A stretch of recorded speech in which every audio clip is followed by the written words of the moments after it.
Welcome to the PPC Den podcast. Michael, welcome to your own show. I'm going to be your host today.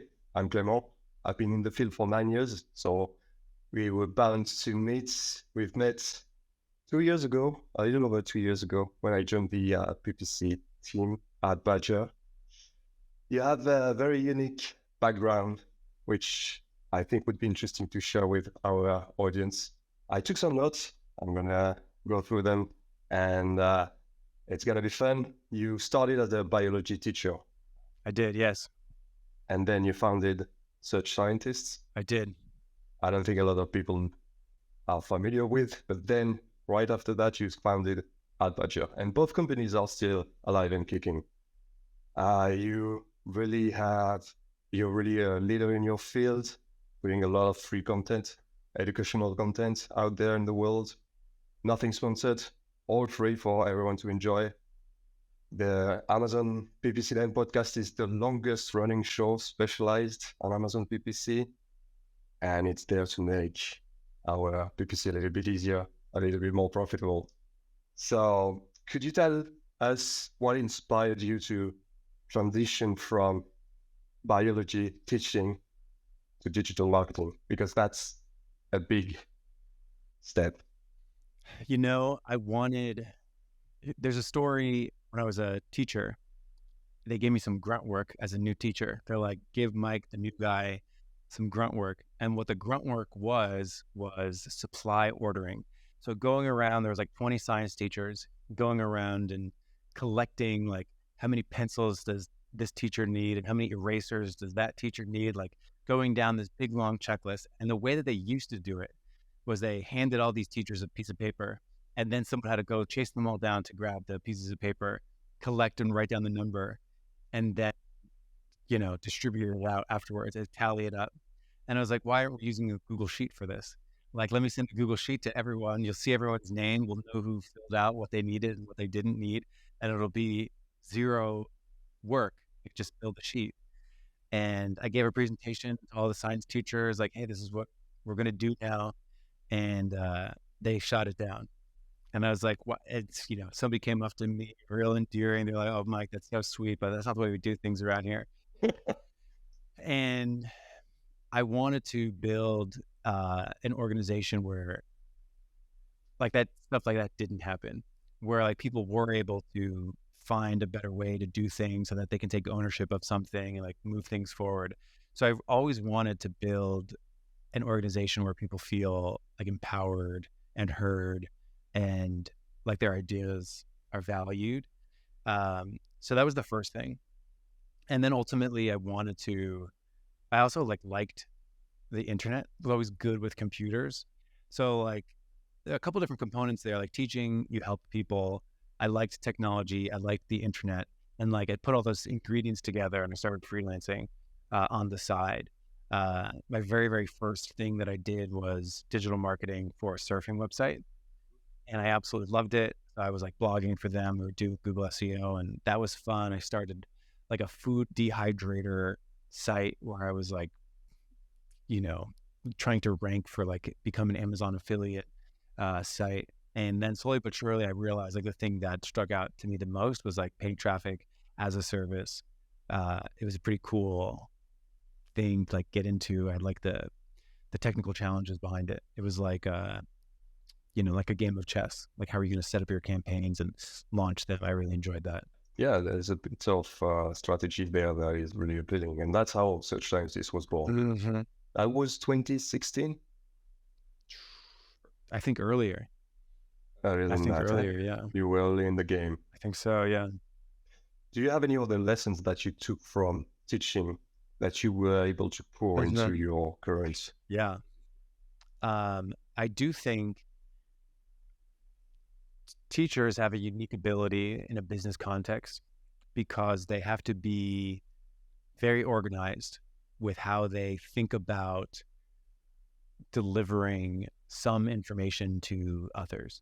Like you really have to be empathetic when you're trying to, whether it be to get a client to think a certain way or understand something or do content marketing a certain way or collaborate with people on the team or try to get people on the team to do a particular thing. So I think trying to motivate, inspire, and like build energy in a direction, you have to do that as a teacher, 5 times a day, every day. When you have to, 30 students in a class, you have to be able to do all of that for everyone. So like, I took a lot of like showmanship, I think, because like I have to go out there and like put on a show. And like the very best days in the classroom, I felt like a talk show host, where I was like welcoming the kids in and like trying to make some biological concept interesting to them. Yeah, that's I think that you're doing that both in Adbadger and Search Scientist, but also with the podcast here. Yeah. Being very empathetic and educational. That's great. I can see the segue. Yeah. Oh yeah. So you created Search Scientist to fill some gaps in the market. Can you share those with me? I think that anyone who does digital marketing as a service or has hired someone as a digital marketer, it's tricky. Like it's really complicated in the sense of every client thinks one thing should be true. Every digital marketer thinks one thing to be true. And even when you have conversations where the client says a particular thing, I just saw an example of this in Prime Day, where like the client said, like, step on the gas, push it. And the digital marketer said, I got you, I hear you. And I just knew that they were on different pages, even though they said the same thing.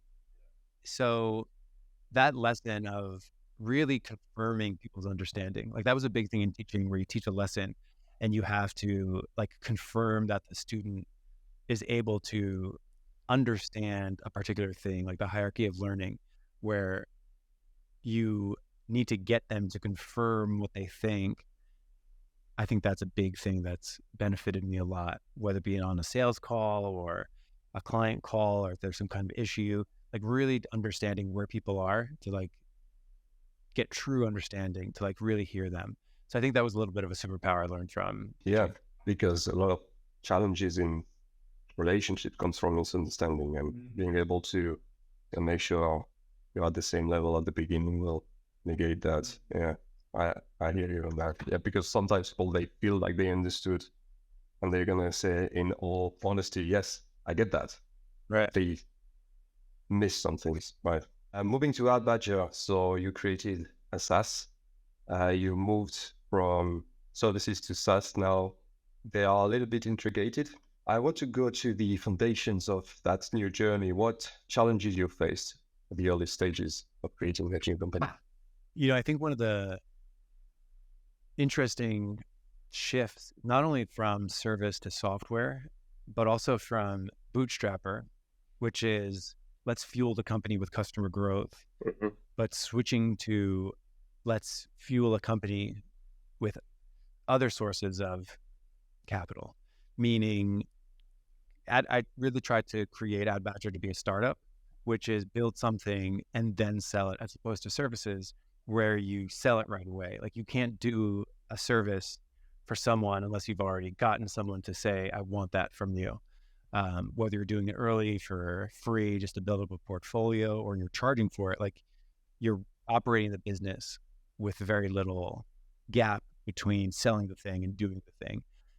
With a startup, you are taking money and you're spending it in the hopes that later it will pay more. So I think the bigger jump, more than just that, was also a difference in business operation, which I thought was really a huge learning experience.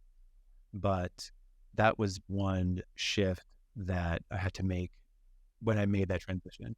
And I would say ultimately, I think I'm still a bootstrapper at the core. So I think if I can go back in time, I would probably approach it differently, which would be to, almost like a Kickstarter program where I already had clients and contacts. You can do pre-selling of something. Would you pay this much for this particular set of screens or tools that do this particular thing? Would you pay for it? Would you actually put a deposit on, and within X number of months, you'll have access to it, for life. So I think that's a more bootstrapped way to approach that in general. So it's like delivering on demand that you already have with revenue that you already have versus believing there will be demand, and then building that in a startup world. I thought was really interesting. We took AdBadger through a startup accelerator, which was really cool. Learned a lot in that. But yeah, those are big shifts. Yeah, because if I understand you correctly, you built the tool first before validating the demand because you felt there was a demand. I was scratching my own itch for sure. I was using a lot of like Google Ads tools and Facebook Ads tools, and I was like, where's the Amazon ad tool for true practitioners? And that's what I feel like the spirit of AdBadger is for like true practitioners, like the people that like our apps the most, are people that understand Amazon advertising. Do you feel like you were too early to the game? Because now we definitely know that there is a demand for these kind of tools, but maybe back then there was not, and that would maybe have slowed down the growth at the beginning. No, I think I did a lot of learning along the way.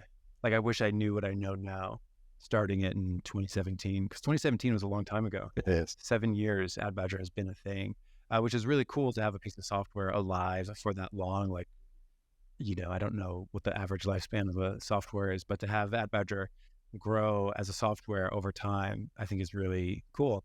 It feels better every single year. It feels better every single quarter. So yeah, it's cool. I enjoy it. The way that we approach new features today is much more bootstrapped focused. So we're really trying to validate ideas before we build them. Like we have a big long checklist of what we use before we build anything, of just like, what is the perceived demand? Like, have we done customer surveys and testing and all this good stuff? So I enjoyed that.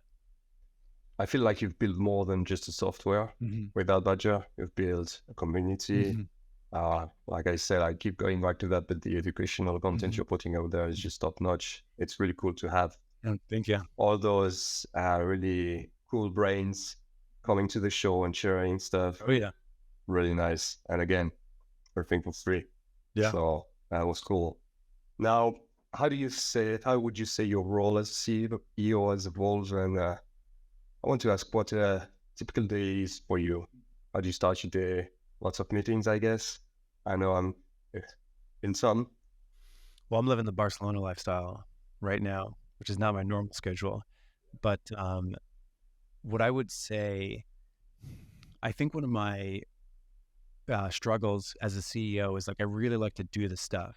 Like, I really like to like get my hands dirty. I really like to like go hard and like contribute. Like if I see something, so we're setting up a new CRM right now, and I saw that it has like SMS integration, and I'm just like, I know I should delegate this SMS integration with someone fantastic on the team who is handling the SMS integration.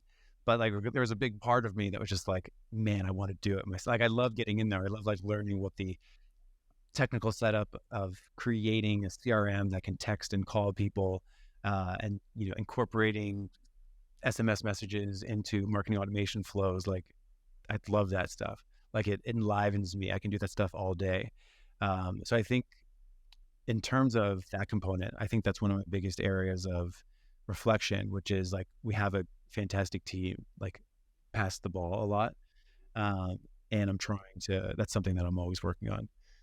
Well, keeping your boots on the ground definitely anchors you in reality. So I think that if you could delegate a little bit more and while still having that willingness to go into the details, I think that would make for a fantastic combination. I ultimately think I want my next evolution to really be like, how do I get to a point where I can like learn about the SMS integration and some of the nooks and crannies of that, so I can like be in on new things and also not be the one doing it. So like getting that insight from the team, I think will be really interesting. And I haven't formally structured that in any way, but I think that's really exciting. Work in progress. Constantly, everything is.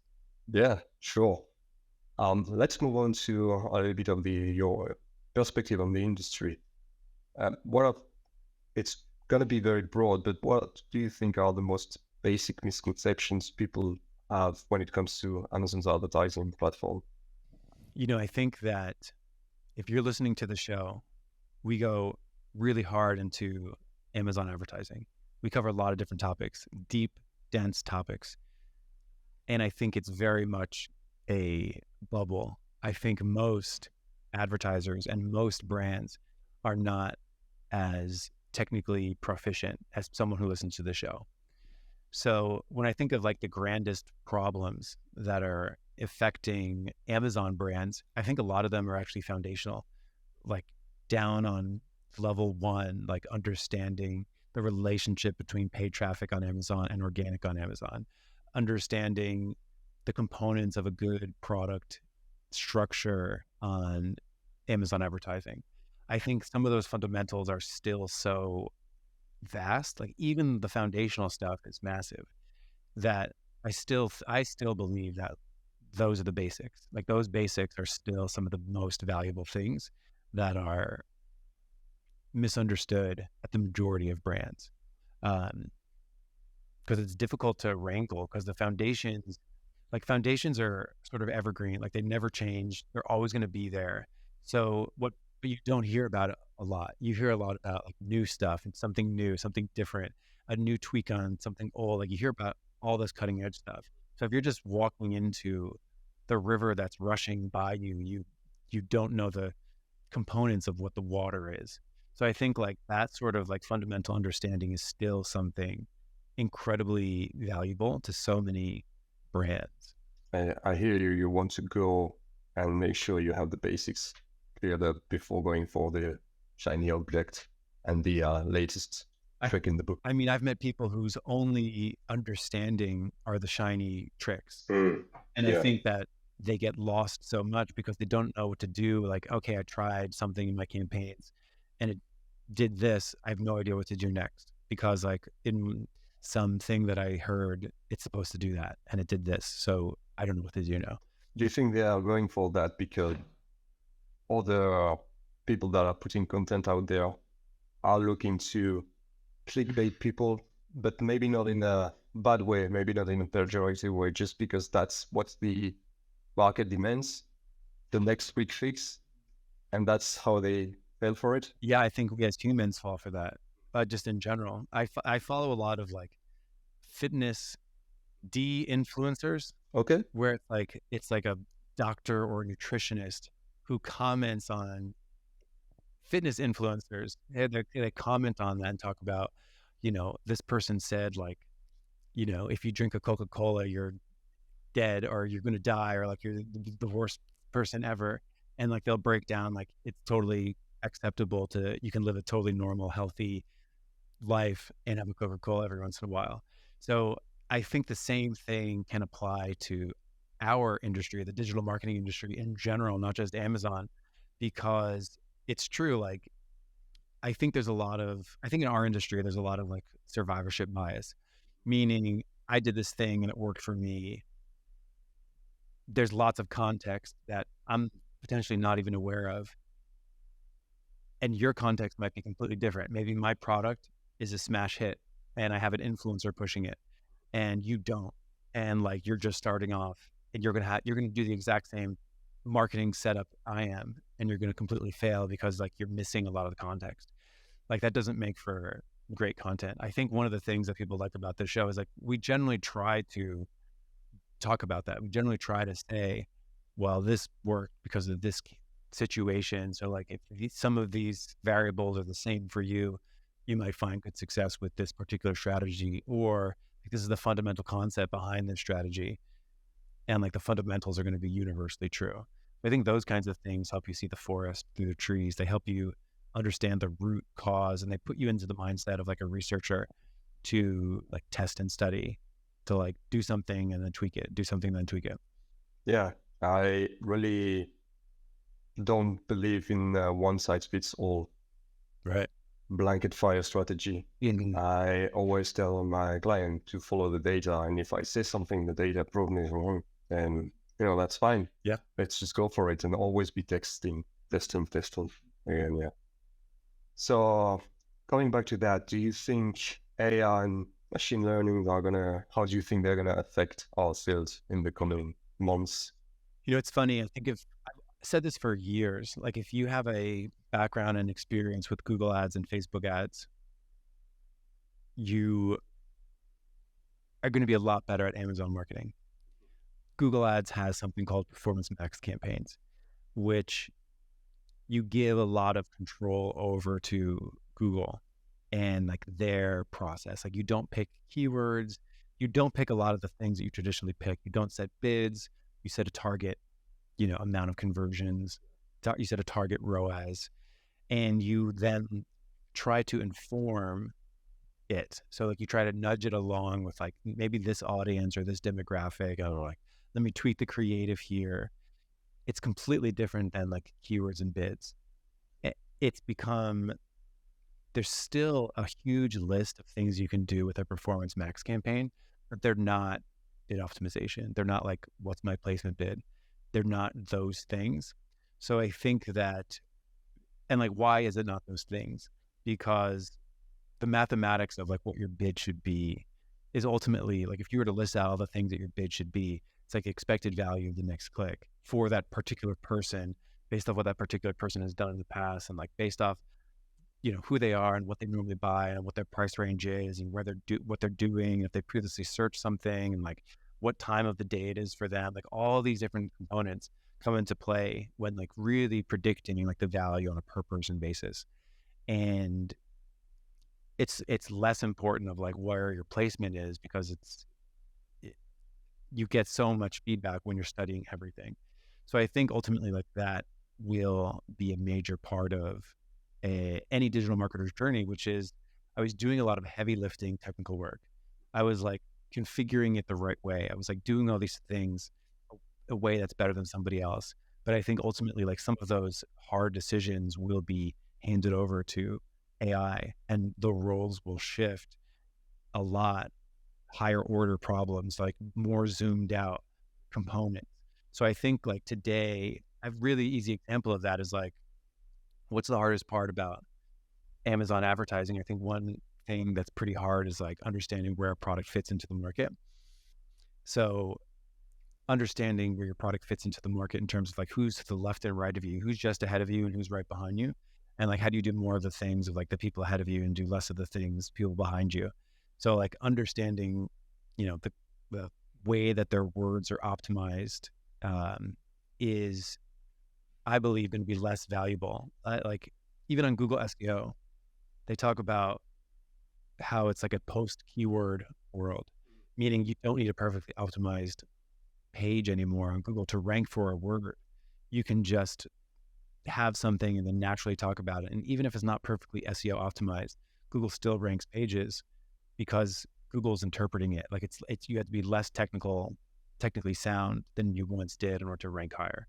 So there's all these different components where what used to be important is now less important, and new things are important now. So I think it's just a constant flow of like what's valuable now, and it's fast paced and it's hectic and it is a little bit nauseating. Yeah, it's an ever-changing industry. We need to be flexible. We need to adapt to make the comparison with Google. We now have Rufus, that is the AI counterpart of Amazon, that we need to, feed it the right information.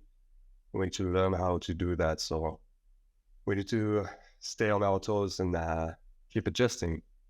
So, by the way, are you able to adjust to those dynamic fields, and how do you keep yourself educated on the ever-changing platforms? Because you're not just working on Amazon, we're also doing all the outside traffic. Mm-hmm. So yeah, tell us a little bit about that. I think reading a lot and like having good sources of information is huge. I think,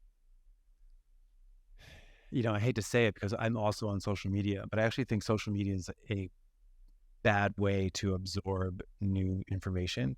I can't tell you the amount of times like there'll be something new and like someone's already commenting on it as an authority. And I'm just like, there's no way anyone, because like if you were to go through on advertising and like quiz people in a really hard way, like, can you do this in sponsored brands? Can you do this in sponsored display? Or, what about this in this particular campaign?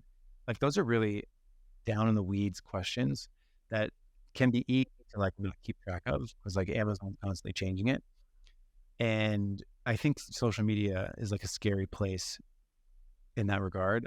What I found to be incredibly valuable for like the last 15 years of my life is to really just have, people that you know and trust to get on calls with and talk to, and like, hey, how are you doing this? I have had a friend from Big Flare Agency, shout out Daryl, who I was in like a PPC mastermind with him like 10 years ago. And he just sent me a message about, marketing on LinkedIn. And like, now we're going to talk about marketing on LinkedIn. And I feel like that's so valuable to have trusted people. So I say like connect with people. Like that's where you can learn the most, like people that you know and trust, and like, like when they're sharing that it's coming from a really genuine spot. So that's been my number one learning hack. Like talk to a lot of people, like find good communities where you can share ideas and like share your confusion. Like, hey, what about this new thing? I don't know how to use it. Or like, has anyone tried this? Or what about that? Like those kinds of things are really valuable. And like you give to those communities and you get from those communities. It's so valuable. Yeah, have a created list of resources that you go back to because you trust them, because they've shown that they know what they're talking about, and not jumping on the first news thing and giving your opinion. I guess with social media, everyone has a voice and they can be as loud as they want, which can be tricky. And yeah, we need to find our way through the noise. We do have a community with Core. Do you want to talk a little bit about that? Why you created or you co-created that? Yeah. The founders. Mm-hmm. How that helps. Elizabeth Green from Jungler, Amazon agency, Brent from Amazon Pathfinder, Amazon agency, Gonza, who's an Amazon seller, also has some, and I believe he works with some clients as a service provider too. And we all wanted the same thing. We wanted a place where our internal teams could go to and learn. And this happens a lot. Like, hey, can my salesperson talk to your salesperson and just like swap ideas? Like, how are you guys doing this? How are you using like SMS in your marketing automations? Like things like that. Like you is like the way to learn in the digital space. Like you're not going to like get a book and like learn from a book. You're not going to like take a course and learn from a course necessarily. Cause like everything's out of date constantly. Like you need people to talk to. And I felt like most Amazon communities are like how to quit your job and start an Amazon business, which is fine. But we wanted one for like practitioners, like technical people, like doing this work, talking about it. Like we just had a call yesterday and we were discussing like, what are we going to do with like when Amazon takes away some control from us with, machine learning and AI and their ad campaign. So I thought that's like, I don't know, you just throw your own party if you feel like one isn't going the way that you want it. Yeah, that's cool. And also we have all the async communication that we can get insights from top voices in the field. It's good. I'm constant. People will post things and I'm like, thank you for saving me from having to go on LinkedIn. Yeah, exactly. And I also think that because it's a close community, then some people that may be too shy to just be out there, they might be a little louder in this safer space. Right. I try to do that a lot on this show. Like, how do we get people on this show who like are not social media influencers? Like, how do I get like people that have their hands really dirty? Yeah, with all this stuff. Yeah, you have a lot of smart people that they don't want to go public and they want to stay in the weeds, but they have a lot to teach. That's cool. Outside of work, I know you play guitars. I think you have 4. 3. Yes. You also play some volleyball. Oh yeah. Is there any other activities you want to share, or how these activities help you outside of your professional life? Or one question I always like to ask other entrepreneurs is like, what's one thing you do outside of business that helps you with business? Almost everybody says like physical fitness. Almost everybody says something along the lines of like moving my body, getting away from the computer, being outside, doing something competitive with others. So that is huge. One thing that I struggle with the guitar is like, I'll normally play it with music on my computer. So like I'll have like a sheet music on my computer that I'm playing along with. So that is a little tough. I know I should just print it out and go somewhere else. I was about to say that, yeah. But then Another favorite activity of mine is playing StarCraft 2. Yeah, I still play StarCraft 2 once in a while. You play? I do. Yeah, like the hookup. I have it on my computer right now. All right, then let's end the interview and just go. I would publish if I will we can record the game and we will publish it on the Badger YouTube channel. Sure. Yeah. So there's that. But then again, it's like another computer activity. But then, yes, I do like volleyball quite a bit, running quite a bit, but volleyball is pretty fun because I've played for a while and I feel like I'm a good level. Yeah. Pretty good. Well, okay. You know what I need? I need you to come with me to the beaches here in Barcelona and translate because everyone's playing all the time. You want to play it? I need to like get in there. I need to shoehorn my way in. We're going to do that, and then we're going to play some beach rugby as well. Beach rugby. Oh boy. We have, so I'm playing rugby, and that's another way, like for the same reasons you explained, socialization and really wind up doing something outside of screens, doing something difficult, challenging, or having some clashes. And is there anyone that's like fairly good level, like a college level person that you played? Or are they not allowed in the league? No, we are playing in the league, but no, that's just I'm a bad player. Yeah, I started not so long ago. I was doing something else before. Are you nervous that you're going to damage your body? Oh, I did already. Okay. Yeah. I broke 2 ribs. What? Yeah. Wow. I broke 2 ribs. And you're still going? I'm still going, yeah.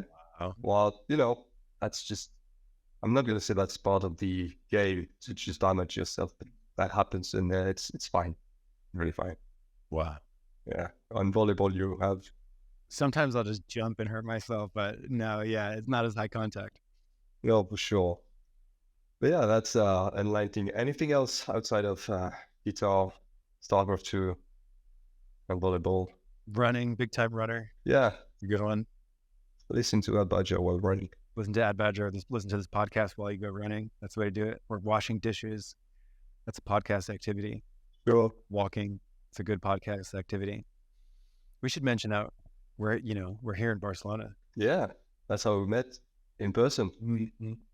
So I'm in Spain. I did the trip.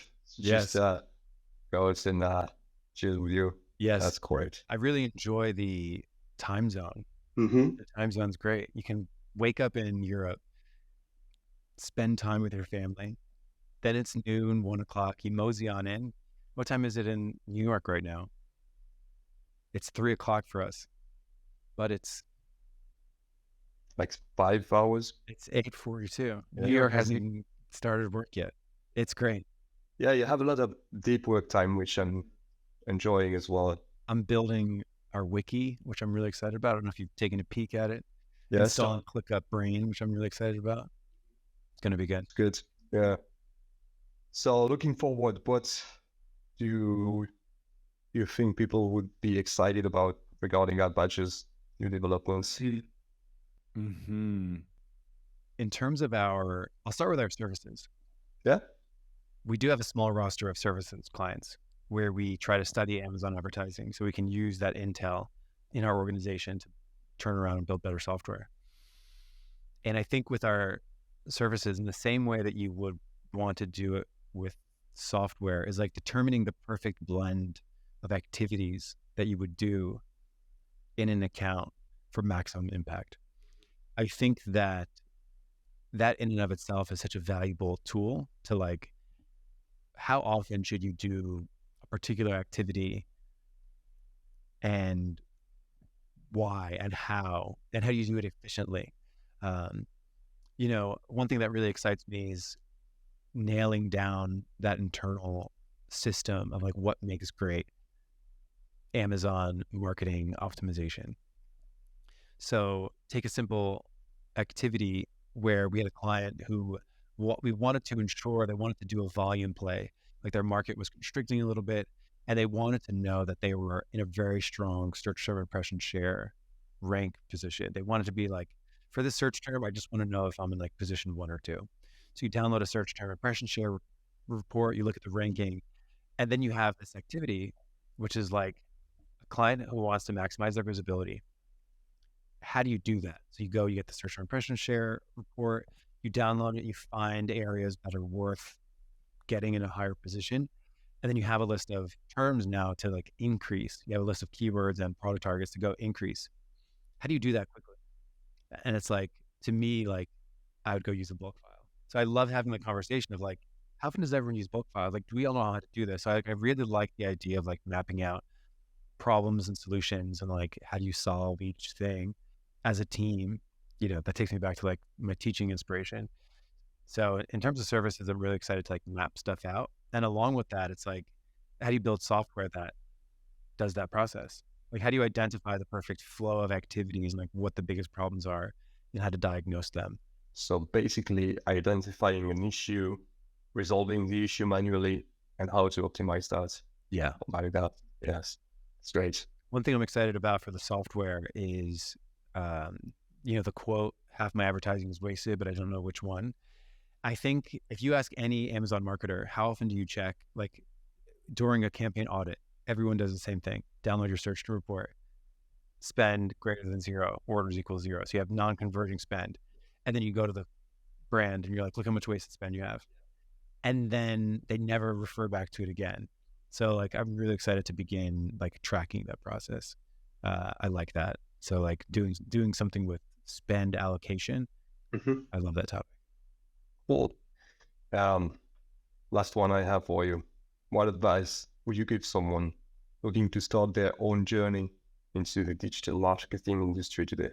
Try a lot of things, see what excites you the most. I think that's like key, because like I talk to a lot of brands that are like, should I hire an agency? Should I hire a freelancer? Should I hire someone in-house? Should I do it myself?